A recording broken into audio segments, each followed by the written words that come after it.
What's going on, guys? Blazing here, and welcome back to another Raid Shadow Legends video. Guys, I am excited today. We've got the one, the only HWZ on the channel. HW, how you doing, my man? I'm doing awesome, bro. Thanks for having me. Glad to be here talking about how people can save some resources. Everybody doesn't need books, so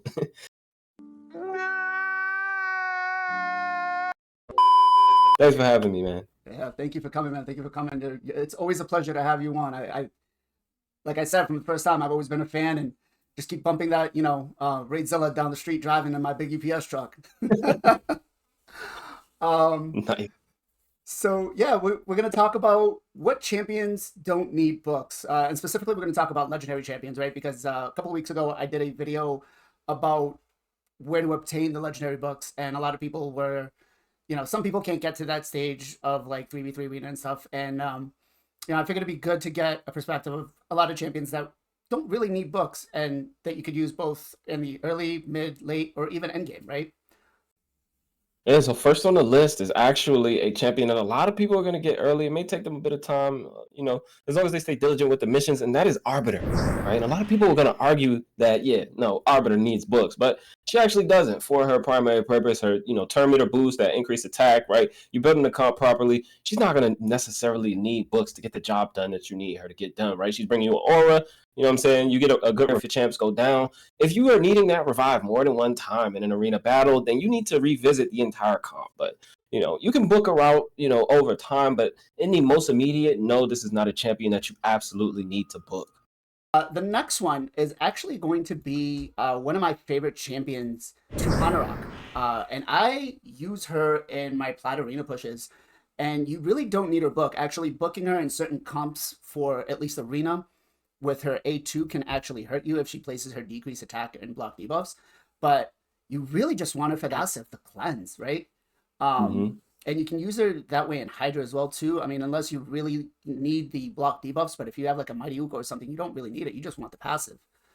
Yeah. I definitely think, when building any comp, right, you're trying to get everything you can from that champ at the start, right? You want to cycle through abilities one time. If you're in dungeons or doing something like that, you got to optimize comp. You're using some sort of reset anyway. Every champion does not necessarily need to be booked. Now, obviously, this is going to vary from account to account because, a lot of players are going to need champions booked to, really make the difference because they might not have all of the, quote unquote meta champs for a specific comp. But you can get the job done with a lot of champions unbooked if you properly build them, if you have, a comp that has synergy. So, which, leads me to our next champion, man. Our next champion, this guy 100% does not need books for the job that you are asking him to do, and that is Vizier, the Dark Elves. Mr. Vizier, a guy that if you get early, you're going to plug him into your clan boss team. Also, is doubling as like a debuff spreader for you, in arena and bomb comps. Great for Hydra in that aspect as well. But you do not need this champion book. You're going to primarily be using him for his A1, increasing the duration of debuffs. And obviously, you can book that champ up. But this is something that, you can do over time. In the immediate, is it a need? Probably not. But will it help you if you book him? Yes, it will. Is it going to be the end of the world if you don't book him? No, it won't be. So I think this guy, he doesn't need books. And, everybody on this list is going to benefit from books, right? But Right. that's almost any champion is going to benefit in some way from books, but do you need them to be booked? No. And I just ranted a little. The next one is Ashe, and it's all about her A2, right? No books needed. You don't want the extra damage because, we all know Resurgence will come out and you'll lose one of those bombs, and it's unresistible. So other than the short cooldown, which, if you're going for a bomb team, you're going first, you're getting your 2 bombs off and then spreading them. She doesn't need books. Most people probably don't. And even if you do like book the passive, like 7 turns down to 5 turns, you're still not going to use that more than one time in a battle, right? Otherwise, it's like we said, you need to revisit that comp because don't waste your books on it. Yeah. So next is going to be a champion that a lot of players should have. Like if you started playing the game within the last half year or what have you, you probably have this champion. If not, you can pull him from a shard. It's going to be UDK. UDK is a champion you 100% do not need to book. I still have not booked mine. Mine still does not even have full masteries. That is just how powerful his kit is, man. Just what what we're using him for, that passive, that redirect. He just plays a huge role in arena with redirecting single target. This guy's an absolute pest, even without the books, even without the masteries. You can book him, but the chances of you even using any of his skills are so slim because of how like the meta UDK build is. You don't even want him taking turns. You don't want the stone skin falling off. So why would you book a champion that you don't even want to take a turn? Next, we're gonna go with Arbiter, man. I did a lot of testing with him, and granted, none of his stuff is unresistible, but that passive is so strong, and it just allows him, if you build him properly, to just take so many turns that he's just gonna cycle through his stats twice as fast as anybody else and be able to keep everything back up. So, you know, I definitely, and everything's on AoE, so I definitely think he's a solid champion to not have to book. I did him on a Hydra team, Nightmare Hydra team, and he basically did enough damage to take care of the whole team by himself unbooked. He has decent base speed as well, so if you build him properly for like the level of content, yeah, he's going to gain that speed from his passive. He's going to cycle back around to his abilities pretty quickly because they're only 4-turn cooldown, and you know you're not going to need him to place HP burn every turn because he's extending it with the A1. Granted, it's only 35% chance, but you know masteries can come in and help you there, get that up to 40. If you do book him, you can get it up to 50. But you know, like you said, yeah, that speed that he's going to get from the passive, you don't really need to book him. Next is going to be another, you know, champ that Polarium just gave us, and that is going to be Rhonda. Now, Rhonda is, you know, 100% an amazing champion, right? But she's, you know, being used primarily for this A2 ability, right? Nobody's really using her for AoE, but that A2 is just so powerful in their landing block passive skills, especially against the duo. You know, it works great against, you know, anybody you need to lock that passive out. No accuracy required. And like I said, anybody you're using in PvP content, you know, you want to be one and done. You want to get in, you want to get out. You don't want to have to cycle back around to these things too many times. Granted, 3-turn cooldown would be great. You're not getting a ton of damage from giving her those 2 books before the cooldown on the A2 anyway. And, you know, that A1 is going to come in and do a bunch of damage for you anyway. It's going to hit 4 times if they're under 50% HP. You're only booking damage there. It's only 20% damage. Could be a bit if, you know, you're on the lower end of the game where, you know, you're not getting a ton from your gear. You may want to book her, but you don't have to. You don't necessarily have to for her to come in and play the role that she, you know, plays the best. I think she's going to be one of those ones countering the duo heavily. Yeah, because she's already countering the duo heavily.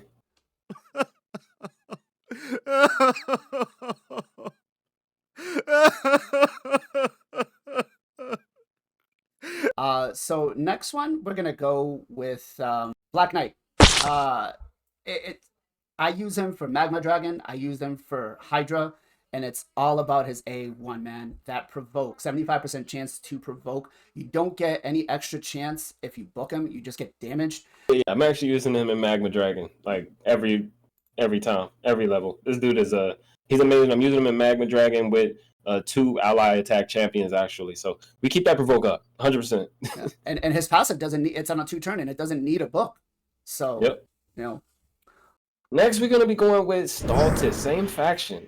A lot of champs in this faction now. Stelton, he's an amazing champion, can be used in a ton of places, but for the place where he shines the most, which is Dragon, you actually don't need any books for this guy. His passive doesn't need any books, doesn't take any more books, so you don't need to book him, especially if you're going to be using him there. If you're going to be using him in Nether Spider, any place like that where you want to reflect some poisons, this guy's not going to need books. Now, if you're using him in PvP content, yeah, you might want to, you know, book up his damage a bit, but otherwise, no, you don't need to book this guy. So, all right. The next one that I'm going to pick is actually Ashe's favorite champion, or I still believe it might be Ashe's favorite champion, but Scylla the Drakes. Man, you know, she's a lot like 200 Rock. Great champion. You get her for free. You get her, what is it, like 90 days after you log in. And for her, it's all about her passive. That increased speed that she'll place, granted it's random on an ally, and then the 10% healing. I can't tell you how many times that has saved me. I think, no, I probably didn't book her straight out. She's booked now, but I mean, this is a champion that I'm using, you know, primarily in Faction War still to this day. I actually put her in my Iron Twins comp recently for that decreased speed on the A1, increased speed with the passive, just, you know, just for that. And the heals every turn. I was just testing her out there. I wanted to try something different. So, you know, she has her uses. And if, you know, you're coming in just for decreased speed, also has a chance to decrease some turn meter, this can be useful against some of the bosses. So, yeah, I don't feel like she 100% needs books.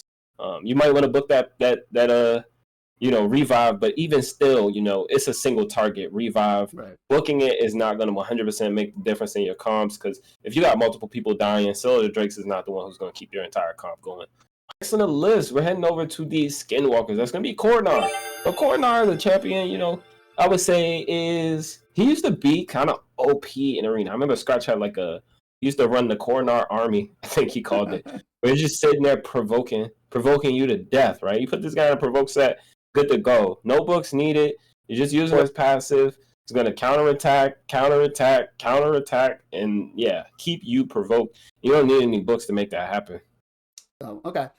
So next we're actually going to stay with the same faction, and it's going to be Longbeard, and it's all about his A3, right? Mm-hmm. He's going to attack. He's going to basically ally attack with everybody, and he's got a unique one where you don't get the damage reduction. And again, it's one of those things. It's you go first, you get your Skull Crown or whoever your comp's going to be, and you nuke. And that's pretty much what you're going to use him for. You're not going to use him for anything else. Yeah, definitely. You're not going to see him much otherwise than that. Single target A2. His A1 does ignore shield and block damage, but how often you're going to actually need that? But yeah, next champion on the list after Mr. Longbeard is going to be a demon spawn. It's going to be Mr. Mortu Macabre. This is a champion you absolutely don't need any books on. You're not using this champion for anything other than block revive, because the meta build for him actually doesn't really allow you to use him anywhere other than PvP content. So you're not going to take your Stone Skin Mortu into your faction wars or anything like that, try to get block buffs up, even though block buffs is actually really good. It's really strong for that faction because they do have Valk waves, but you're not going to bring that meta build in to try to get something out of it on the his other skills. So primarily for that passive ability that's going to unlock the secret skill, and you don't need any books for that. And he's got a solid 24 speed in all battles, so definitely solid. Next, Rexstar Bloodtwin, and you can get him from the Bazaar. And again, it's all about the passive, right? Yes, you can gain 20% more, so you can book it up to 75%, but at a 55% chance of placing an HP burn. When I pulled him, I put him right into my Doom Tower hard team, and I was just burning everybody down, keeping them CC'd. And actually, if you place him with a Torment, and the Torment's in a sunset, no one's taking a turn. I actually use mine a ton, man. I actually use mine in Hydra quite a bit, before I have the teams I have now. And even still, sometimes I'll throw them in there just because, in a region set, in that, in-game Doom Tower region build, it actually works out really well in, Hydra, because you're building it with a decent amount of resist. He's slow enough. He can double as, your Mischief tank if you need him to in that exact same build. Same with, Ninja, who I dare to bring up because a lot of people don't have him. Oh, hell no! If you're running that similar Ninja, Doom Tower solo build, they work great as Mischief tanks. Ninja even puts a buff up on himself. Sorry for Ninja still in the show, but yeah, Drex doesn't need books to do his job. He does it great, even without books. Sad to say, I just checked. Mine is booked, but when you're doing, T6 CVC, you have to find champs to book to get points. I find that being an issue. Actually, I'm booking a lot of champions I really don't because of being in CVC. But yeah. Yep. All right. So who do you got next? Next on the list, man, we're going right next door, actually. And that's going to be Uros. Whatever, right? This guy is great without books, right? For his primary purpose, which is going to be, landing those poisons with the passive in Doom Tower for you against the Scarab King. And, if you have him, you already know what I'm talking about. You could book the passive up. It's going to, speed up the runs a bit. But no, he does not need books to do his job. And that's what we're talking about with this whole list. The champions coming in, doing their job for you, and doing it well enough to where you're not going to need the books, right? If you need the books, you need to reevaluate the comp. This guy's going to go in. You build him in that regen build, right? He's good to go. Yeah. No, I definitely agree. The passive just increases the chances, but if you don't care whether you're going to do it in 5 minutes or 6 minutes, I think it actually only takes an extra minute or so. It's not even worth it. And, you only farm Scarab King one rotation anyway, so that's a good one. The next one, my boy Cavalox. He was a contest winner of somebody that, drew him up and all of that. And again, for him, it's passive. That passive is so strong. Puts up 4 poison debuffs, right? And then you're just using it for poison explosion comps, and that's it. The A2 is 3 max HP, but it doesn't hit that hard. It's not like you'd figure it'd be like a Husk or Royal Guard type thing, but it's not the same. And he's got, a solid aura, but it's honestly all about the passive. A lot of people actually aren't aware of the poison explosion comps. Like, obviously people in the in game are, but in the early game, the mid game, even beginning of in game, like a lot of people or feel like they're at the beginning of the in game, they just aren't really up on it, because you got to have 2 Cavalox, or you got to have at least 1 Cavalox and another solid poisoner. Even before I had Cavalox, I was running poison explosion with I was running Richtof. So yeah, I used to actually do poison explosion for Fire 920. Like, before we had hard mode dungeons, I mean, even before we had level 25 dungeons, like, I used to run a poison explosion comp in Fire 920, which I actually kind of still run for like tournaments. Yeah. And then we got an honorable mention, right? You want to take this one, or you want me to take it? Yeah, I can. So our honorable mention is actually a champion that most people probably won't even use. But that's Hardcore and Smash Lord and the Skinwalkers. A lot of people probably not going to use him, but I actually used this guy quite a bit when Doom Tower first came out, just for his cleanse. And like, you can't book a cooldown for his cleanse. He does, give you some heals, and you can increase the heal, but you honestly don't need it, because where you would be using him, you're going to be receiving enough debuffs to get like a ton of health anyway back. So you don't need to book this champion at all. You're not really using him for his 8-3, because he's going to be, decreasing his HP if you use it. His A1 has a chance to place a stun. You're not stunning the boss. So if you're just using him for that cleanse, no books necessary. He's going to place block debuffs as well. The cooldown is actually terrible, so without Relentless, kind of hard to use him, which is why a lot of people probably don't use him. You do see him a bit in like some PvP comps when people try to build like high HP, comps. He is a cleanser. He can come in and help you there, but this guy's like, he's probably not going to be, even ranked up on most accounts. Yeah, I agree. He actually helped me get through my Skinwalkers. I used him, and then I used what was the epic Steel Skull to basically keep my team alive and cleansed up. And yeah, it worked out great. I was able to, 3-star faction wars there. But yeah, I think that's pretty much about it, guys. I don't know. Let us know in the comments if there's any champions we missed that you see that don't really need books, that could still be used all the way from the beginning to the end game. But yeah, H-Dub, as always, man, I appreciate you coming on the channel, and we do shout outs. So you got a shout out for me? Yeah, man. So my shout out is actually going to be for Over Gaming. Okay. Over Gaming. He has a ton of YouTube content as well. I know he streams quite a bit. But yeah, I'm gonna go ahead and give a shout out to Over Gaming TV on YouTube. Okay. All right. So guys, I hope you enjoyed. If by now you don't know who H-Dub is, make sure you go over to his channel, subscribe to him. I'm 90% sure, actually I'm 99% sure that all of you that are subscribed to my channel came from him. I got the one call out from him in the beginning, and all of a sudden it just started going off. So but yeah, guys, as always, much love, much appreciation. Be safe, be well, be good to each other, and we'll catch you guys on the next one.